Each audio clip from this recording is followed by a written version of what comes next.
Hello friends, welcome to Jijo's corner. ഇന്ന് ഞാൻ നിങ്ങളെ കാണിക്കാൻ പോകുന്നത് ഒരു നമ്മുടെ പഴയ ഒരു ഡിഷാണ്. കോട്ടയം സ്റ്റൈൽ മീൻകറിയാണ്. അത് മുളകിട്ട് നമ്മുടെ കുടംപുളിയിട്ട മീൻകറി. അത് എങ്ങനെ ചെയ്യുന്നതെന്ന് ഞാൻ കാണിച്ചു തരാം. നിങ്ങളെല്ലാവരും സുഖമായിട്ടിരിക്കുന്നെന്ന് വിശ്വസിക്കുന്നു. ഇവിടെ ഞങ്ങളും സുഖമായിട്ടിരിക്കുന്നു. ഓക്കെ, അപ്പം നമുക്ക് വീഡിയോ കണ്ടിട്ട് വരാം. അപ്പോൾ ഇന്നത്തെ നമ്മുടെ റെസിപ്പിക്ക് വേണ്ടി ഞാനിവിടെ എടുത്തേക്കുന്നത് ഏകദേശം 3/4 കിലോ അയലയാണ്. അത് വെട്ടി കഴുകി മുറിച്ച് വെള്ളം തോർത്തി വെച്ചേക്കാണ്. അപ്പം ബാക്കി വേണ്ടത് ഒരു 5-6 അല്ലി വെളുത്തുള്ളി, ഒരു ചെറിയ കഷ്ണം ഇഞ്ചി ഞാനത് ചെറുതായിട്ട് മുറിച്ച് വെച്ചേക്കാണ്, ചതക്കേണ്ടതാണത്. പിന്നെ ഒരു 3 ഏതുള്ള കുടംപുളിയുടെ ചെറിയ പീസ്, അതുപോലെ തന്നെ ഒരു ടേബിൾ സ്പൂണ് മുളക് പൊടി, 1 table spoon fish masala, 2 table spoon Kashmiri chilli powder, 1/4 teaspoon മഞ്ഞൾ പൊടി,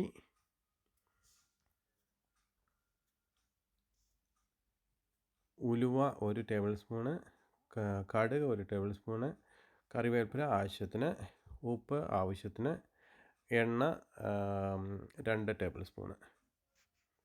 ഞാനിവിടെ വെളിച്ചെണ്ണയാണ് ഉപയോഗിക്കുന്നത്. അപ്പോൾ ഞാൻ ഒന്നുകൂടെ പറയാം: എണ്ണ, ഉപ്പ്, ഫിഷ് മസാല, മുളക് പൊടി, കാശ്മീരി ചില്ലി പൗഡർ, മഞ്ഞൾപ്പൊടി, ഇഞ്ചി ചെറിയ കഷ്ണം, 6 അല്ലി വെളുത്തുള്ളി, 3 കഷ്ണം കുടംപുളി, നമ്മുടെ കടുക്, ഉലുവ, കറിവേപ്പില, അതിൻ്റെ നമ്മുടെ മെയിൻ ഇൻഗ്രീഡിയൻ്റ് ആയിട്ടുള്ള അയല മീൻ. അതേത് മീൻ വേണമെങ്കിലും നമുക്ക് യൂസ് ചെയ്യാം. ഏത് മീൻ എടുത്താലും നല്ല ഇതായിരിക്കും. ഇപ്പോൾ ഞാനിവിടെ ഉപയോഗിക്കുന്നത് അയലയാണെന്ന് മാത്രമേ ഉള്ളൂ. അപ്പോൾ നിങ്ങൾക്ക് ഏത് മീനാണോ ഉള്ളത് ഉപയോഗിക്കാം.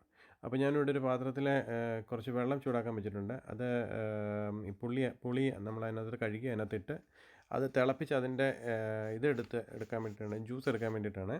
ആ പുളിയിലാണ്, ആ വെള്ളത്തിലാണ് നമ്മൾ മീൻ കറി വെക്കുന്നത്. അതാണ് ഈ മീൻ കറിയുടെ സ്പെഷ്യൽ. അപ്പോൾ ഞാനിവിടെ മീൻ കറി വെക്കാൻ വേണ്ടിയിട്ട് ഒരു മൺചട്ടിയിലാണ് വെക്കുന്നത്. അടുപ്പത്ത് വെച്ചിട്ടുണ്ട്. അത് ചൂടായി. ഇപ്പം നമുക്ക് അതിനകത്തോട്ട് 2 ടേബിൾ സ്പൂണ് വെളിച്ചെണ്ണ ഇട്ട് കൊടുക്കാം. ഏത് എണ്ണ വേണമെങ്കിലും യൂസ് ചെയ്യാം. ഞാനിവിടെ വെളിച്ചെണ്ണ ഉപയോഗിക്കുന്നതേ ഉള്ളൂ. മീൻ കറിക്ക് വെളിച്ചെണ്ണയാണ് കുറച്ചുകൂടെ നല്ലത്. സാധാരണ മറ്റ് കറികൾക്കൊക്കെ ഞാനിവിടെ ഒലിവ് ഓയിലാണ് ഉപയോഗിക്കുന്നത്. പക്ഷേങ്കിൽ നമുക്ക് മീൻ കറിക്ക് വെളിച്ചെണ്ണയാണ് കുറച്ചുകൂടെ നല്ലത്. അപ്പോൾ ഈ സമയം കൊണ്ട് ആ പുളിയായി വരുന്ന സമയം നമുക്ക് ആ ഇഞ്ചി ഒന്ന് ചതച്ച് വെക്കണം. അതുപോലെ തന്നെ ഇപ്പോൾ എണ്ണ ചൂടായിട്ടുണ്ട്. അതിനകത്തോട്ട് ഞാൻ കടുക് ഇടുകയാണ്. അപ്പോൾ ഇഞ്ചിയും വെളുത്തുള്ളിയും കൂടാണ് ഞാനത് ചതച്ച് വെച്ചേക്കുന്നത്. അത് അരിഞ്ഞിടുന്നതിലും കുഴപ്പമൊന്നുമില്ല, പക്ഷേ ചതച്ചിടുന്നതാണ് കുറച്ചുകൂടി ടേസ്റ്റി. അപ്പോൾ അതിനകത്ത് നമ്മുടെ ആ ഗ്രേവിക്കകത്ത് കുറച്ചുകൂടെ കാര്യം. അപ്പോൾ ആ പുളി നല്ലപോലെ തിളച്ചിട്ടുണ്ട്. തിളയ്ക്കുമ്പോൾ അതിൻ്റെ ആ സത്ത് മുഴുവൻ ഇറങ്ങി വരും. അപ്പോൾ ഇറങ്ങി കഴിഞ്ഞിട്ട് അത് നല്ലപോലെ തിളച്ച് കഴിയുമ്പോൾ നമുക്കത് ഓഫ് ചെയ്ത് വെക്കാം. അപ്പോൾ ഇപ്പം നമ്മുടെ എണ്ണ ചൂടായി, കടുകിട്ട് പൊട്ടി. അപ്പോൾ ഞാൻ അതിനകത്തോട്ട് നമ്മുടെ ഉലുവായും കൂടി ഇട്ട് കൊടുക്കുകയാണ്. ചിലർ ഉലുവ ഇങ്ങനെ ഇടും, ചിലർ ഉലുവ പൊടി ഇട്ട് കൊടുക്കും. ഞാൻ പക്ഷേ പൊടി ഉപയോഗിക്കാറില്ല. അത് പൊടി ഉപയോഗിച്ച് കഴിഞ്ഞാൽ ചിലപ്പോൾ മിക്കവാറും ഒക്കെ അത് കൂടിപ്പോകും. അതുകൊണ്ടാണ് ഞാൻ പൊടി ഉപയോഗിക്കാത്തത്. അപ്പോൾ ഞാൻ ഇച്ചിരി കരിവേപ്പില ഇട്ട് കൊടുത്തു. അത് എടുത്ത് വെച്ചേക്കുന്ന പകുതിയെ ഞാൻ ഇട്ടിട്ടുള്ളൂ കറിവേപ്പില. അപ്പോൾ നമുക്ക് കറി വെന്ത് കഴിയുമ്പം കുറച്ച് കറിവേപ്പില കൂടെ മണ്ടയ്ക്ക് ഇട്ട് കൊടുക്കണം. ഓക്കെ, കറിവേപ്പില ഒന്നായി കഴിയുമ്പോൾ തന്നെ ചതച്ച് വെച്ചേക്കുന്ന ഇഞ്ചിയും വെളുത്തുള്ളിയും കൂടെ ഇട്ട് അതിൻ്റെ പച്ചമണം മാറുന്നത് വരെ നല്ലവണ്ണം ഒന്ന് ഇളക്കി കൊടുക്കുക. അപ്പം നമുക്ക് നല്ല ആ പച്ചമണമൊക്കെ മാറി വരുന്ന സ്മെല്ലടിച്ച് കഴിയുമ്പം നമുക്ക് നമ്മുടെ മഞ്ഞൾപ്പൊടി ഇടുക. അതൊന്ന് ഇളക്കി അതിൻ്റെയും ആ പച്ചമണം ഒന്ന് മാറുക, മഞ്ഞളിൻ്റെ. അപ്പോൾ അതൊന്ന് മാറിക്കഴിയുമ്പോൾ തന്നെ നമ്മൾ ബാക്കിയുള്ള മസാലകൾ, അതായത് നമ്മുടെ 1 സ്പൂണ് ഫിഷ് മസാല, 1 സ്പൂണ് ചുവന്ന മുളക് പൊടി, അതായത് എരിവുള്ള മുളക് പൊടി, 2 സ്പൂണ് കാശ്മീരി മുളക് പൊടി. എരിവ് നമ്മുടെ ആവശ്യത്തിന് അവരവരുടെ ഇഷ്ടമനുസരിച്ച് കൂട്ടുകയും കുറയ്ക്കുകയും ചെയ്യാം.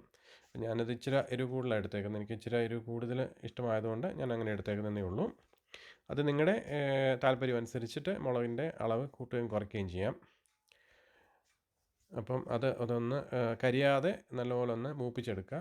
മൂപ്പിച്ച് കഴിയുമ്പം നമുക്ക് അതിനകത്തോട്ട് ഇച്ചിരി വെള്ളം ഒഴിച്ച് അത് നല്ലപോലെ ഒന്ന് വേവിച്ചെടുക്കണം, ആ മസാല. അപ്പോൾ അത് നല്ലപോലെ ഒന്ന് മൂത്ത് വന്നിട്ടുണ്ട്.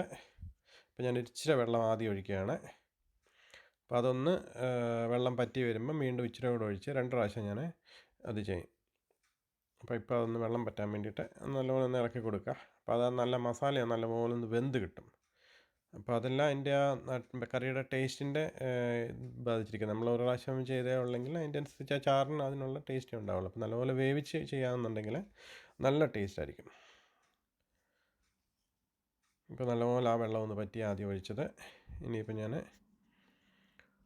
രണ്ടാമത് കുറച്ച് വെള്ളം കൊണ്ട് ഒഴിച്ച് വീണ്ടും ഒന്നുകൂടെ ഒന്ന് ഡ്രൈ ആക്കി എടുക്കുക. അപ്പോൾ നല്ലപോലെ മസാല വെന്ത് അതിനകത്തുനിന്ന് ആ എണ്ണ തെളിഞ്ഞ് വരുന്നത് നമുക്ക് കാണാം. അപ്പോൾ ആ എണ്ണ തെളിഞ്ഞ് വരുന്ന പരുവത്തിന് നമുക്ക് ബാക്കി ചേരുവകൾ ചേർത്ത് മറ്റു പരിപാടികൾ ബാക്കി കുക്കിംഗ് ചെയ്യാം.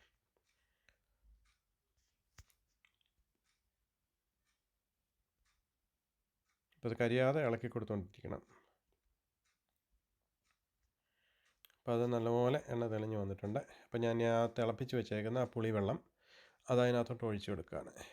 ഞാൻ പുളി ഇടുന്നില്ല, പുളി ഇടേണ്ട ആവശ്യമില്ല. പുളി നമുക്ക് അതിനകത്ത് ആവശ്യത്തിനുള്ള പുളി അതിനകത്ത് ഇറങ്ങിയിട്ടുണ്ട്. അപ്പോൾ അത് പുളി അതിനകത്ത് ഇടത്തില്ല. അതാണ് ഈ കറിയുടെ പ്രത്യേകത. ഓക്കെ, അപ്പോൾ അതൊന്ന് നല്ലപോലെ ആ മസാല ആ വെള്ളത്തിൽ നിന്ന് അലിച്ച് നമ്മളൊന്ന് ഇളക്കി കൊടുക്കുക, നല്ലപോലെ മിക്സ് ചെയ്ത് കൊടുക്കുക. എന്നിട്ട് ആവശ്യമെങ്കിൽ ആവശ്യത്തിന് വെള്ളം കൊണ്ട് ഒഴിച്ച് തിളപ്പിക്കുക. നല്ലപോലെ തിളച്ച് ഇപ്പം നല്ലപോലെ തിളച്ച് വന്നിട്ടുണ്ട്.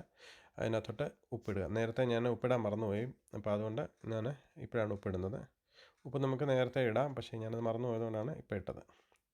എന്നിട്ട് ഉപ്പ് നോക്കിയിട്ട് ആവശ്യമെങ്കിൽ കുറച്ചുകൂടി ഇട്ട് കൊടുക്കുക. ആവശ്യത്തിന് ഉപ്പ് ഇച്ചിരി മേമ്പടി നിൽക്കണം. അതില്ലെന്നുണ്ടെങ്കിൽ ആ മീൻ വെന്ത് വരുന്നുണ്ടെങ്കിൽ മീനിൽ കുറച്ച് ഉപ്പ് പിടിക്കുക. അപ്പോൾ അതിന് വേണ്ടിയിട്ടാണ് അത് കുറച്ചുകൂടെ ഇട്ട് കൊടുക്കുന്നത്. ഇച്ചിരി മുന്നേ നിൽക്കണം എന്ന് പറയും, ഉപ്പ് ഇച്ചിരി മുന്നേ നിൽക്കണം എന്ന് പറയുന്നത്. അപ്പോൾ നല്ലപോലെ ഉപ്പൊക്കെ ഇട്ട് നല്ലോണം തിളച്ചിട്ടുണ്ട്. അപ്പോൾ ഞാൻ ഇനിയിപ്പോൾ അതിനകത്തോട്ട് നമ്മൾ വെട്ടി കഴുകി വെച്ചേക്കുന്ന മീൻ 1 by 1 ആയിട്ട് ഇട്ട് കൊടുക്കുകയാണ്. അപ്പോൾ അത് നല്ലപോലെ ആ ചാറിനകത്ത് മുങ്ങിക്കിടക്കണം. അപ്പോൾ അതുവരെ നമ്മളത് എട്ടിലായിട്ട് നല്ലപോലെ മുങ്ങിക്കിടക്കുന്ന പോലെ ആക്കിയിട്ട് വേണം നമുക്ക് അടച്ചു വെച്ച് വേവിക്കാൻ. അപ്പോൾ ഞാനത് ഇട്ട് കഴിയട്ടെ. നമുക്ക് ഏത് മീൻ വേണമെങ്കിലും ഉപയോഗിക്കാം. ഞാനിപ്പോൾ ഇവിടെ അയല ഉപയോഗിച്ചിരിക്കുന്നത്, മാക്കറിൽ ഉപയോഗിച്ചിരിക്കുന്നതേ ഉള്ളൂ. ഇപ്പോൾ ഏത് മീനാണെങ്കിലും നല്ല, ഇപ്പം നമ്മുടെ നാട്ടിൽ കിട്ടുന്ന നെയ്മീനോ കാളാഞ്ചിയോ കിളിമീനോ എന്ത് മീനാണെങ്കിലും ഇതേ രീതി വെച്ച് കഴിഞ്ഞാൽ, തുണ്ടൻ മീനൊക്കെ ആണെങ്കിൽ കുറേ കൂടെ നല്ല ടേസ്റ്റി ആയിരിക്കും. നെയ്മീനൊക്കെ ആണെങ്കിൽ നല്ല ടേസ്റ്റി ആയിരിക്കും ഇത് ചെയ്യാനായിട്ട്. ഇതിനും ടേസ്റ്റ് കുറവൊന്നുമല്ല, നല്ല ടേസ്റ്റ് തന്നെയാണ്. അതിൻ്റെ ചാറിൻ്റെയാണ് ടേസ്റ്റ് മെയിൻ വരുന്നത്. അപ്പോൾ ഞാനത് അടച്ച് വെച്ചിട്ട് വേവിക്കാൻ പോവാണ്. ഇപ്പോൾ ഒരു 10-20 മിനിറ്റ് വേണം അത് നല്ലപോലെ ഒന്ന് വെന്ത് വരാൻ. ഇപ്പോൾ ഒരു 15 മിനിറ്റ് കഴിഞ്ഞിട്ടുണ്ട്. അപ്പോൾ ഞാനതൊന്ന് എടുത്തിട്ട് നോക്കുകയാണ്. അപ്പോൾ അത് ഏകദേശമൊക്കെ വെന്തിട്ടുണ്ട്. എന്നാലും എന്നെ നമ്മളെ എന്താ പറയുന്നത്, ഒരു ഇച്ചിരൂടെ വേകാനുണ്ട്. ഒരു ഇച്ചിരൂടെ വെന്ത ചാറ് ഇച്ചിരൂടെ ഒന്ന് പറ്റണം. അപ്പോൾ ഞാനിപ്പോൾ അതിനകത്തോട്ട് നമ്മുടെ ബാക്കിയുള്ള എന്താ പറയുന്നത്, നമ്മുടെ കറിവേപ്പില അങ്ങിട്ട് കൊടുക്കുകയാണ്. എന്നിട്ട് ഒന്ന് ചുറ്റിച്ച് വെക്കും. കാരണം നമ്മൾ തവിയിട്ട് ഇളക്കി കഴിഞ്ഞാൽ അത് ഒരുമാതിരി വെന്ത മീനാണ്. അപ്പം മീൻ അത് ഉടഞ്ഞു പോകാൻ ചാൻസ് ഉണ്ട്. അതുകൊണ്ടാണ് നമ്മൾ ചുറ്റിച്ച് വെക്കുന്നത്. അപ്പോൾ അത് ആ ചട്ടി മൊത്തത്തോടെ എടുത്തൊന്ന് ചുറ്റിച്ചിട്ട് ഒന്ന് ഇളക്കി വെക്കുക. ഓക്കെ, അപ്പോൾ ഇനി ഒരു 5 മിനിറ്റ് കൂടി ഇരുന്ന് നല്ലപോലെ ഒന്ന് ചാറൊന്ന് പറ്റി വരണം. ചാറൊന്ന് പറ്റി വെച്ചിട്ട് വന്നു കഴിഞ്ഞാൽ നമുക്ക് നല്ല ടേസ്റ്റ് ആവത്തുള്ളൂ. ഇപ്പം നമുക്ക് ഉപയോഗിക്കുക ഇങ്ങനെ തന്നെ, നമുക്ക് ഇത് ഓൾറെഡി കുക്ക്ഡാണ്. പക്ഷേങ്കിൽ അത് ആ ചാറ് പറ്റിയെങ്കിൽ അതിൻ്റെ ആ ഒരു കറക്റ്റ് ടേസ്റ്റ് കിട്ടത്തുള്ളൂ നമുക്ക്. ഇപ്പം നമുക്ക് നമ്മുടെ കപ്പ വേവിച്ചതിൻ്റെ കൂടെ കഴിക്കാൻ നല്ലപോലെ ചാറുള്ള മീൻ കറിക്ക് നല്ല പരുവമാണിപ്പം. പക്ഷേങ്കിൽ ഞങ്ങൾ വെക്കുമ്പോൾ ഞങ്ങൾക്ക് ഇച്ചിരി കൂടെ ചാറ് കുറുകിയിരിക്കുന്നതാണ് ഇഷ്ടം. അതുകൊണ്ട് അപ്പോൾ ഞാൻ ഇച്ചിരൂടെ കുറുകാൻ വേണ്ടിയിട്ട് വെക്കാൻ പോവാണ്. അപ്പോൾ ഇത് കപ്പയ്ക്കും ചക്കയ്ക്കും ഒക്കെ ഈ പരുവം നല്ല ഇതാണ്. മീൻ ഓൾറെഡി വെന്തതാണ്, എങ്കിലും നമുക്ക് ആ ചാറ് പറ്റിക്കാൻ വേണ്ടിയിട്ടാണ് ഞാനൊരു 5 മിനിറ്റ് കൂടെ വെച്ച് വേവിക്കാൻ പോകുന്നത്. അപ്പോൾ നല്ലപോലെ ഫുൾ ഫ്ലെയിമിൽ വെച്ചിട്ട് 5 മിനിറ്റ് വെച്ച് കഴിയുമ്പോഴത്തേനും ആ ചാറൊന്ന് പറ്റി കിട്ടും. അപ്പോൾ ഏകദേശമായിട്ടുണ്ട്. അപ്പോൾ നമ്മുടെ കോട്ടയം സ്റ്റൈല് കുടംപുളിയിട്ട മീൻകറി, മുളകിൽ ഇട്ട് വെച്ച മീൻകറി ഏകദേശം റെഡി ആയിട്ടുണ്ട്. ഞാൻ തീ ഓഫ് ചെയ്തു. അപ്പോൾ ഇനിയിപ്പം നമുക്ക് അത് ഞാനൊരു പ്ലേറ്റിൽ വിളമ്പി കാണിക്കാം. അപ്പോൾ നമ്മുടെ നിങ്ങളിങ്ങനെ ഒന്ന് ട്രൈ ചെയ്ത് നോക്ക്. അപ്പം നല്ലൊരു വെറൈറ്റി ഫിഷ് കറിയാണ്, നല്ലൊരു കറിയാണ്. അപ്പോൾ നമ്മുടെ മീൻ കറി റെഡിയാണ്, നിങ്ങൾ ട്രൈ ചെയ്ത് നോക്കുക. അപ്പോൾ അങ്ങനെ നമ്മുടെ കോട്ടയം സ്റ്റൈല് മീൻ കറി റെഡി ആയിട്ടുണ്ട്. അപ്പോൾ നിങ്ങളെല്ലാവരും ഈ രീതി ഒന്ന് ട്രൈ ചെയ്ത് നോക്കുക.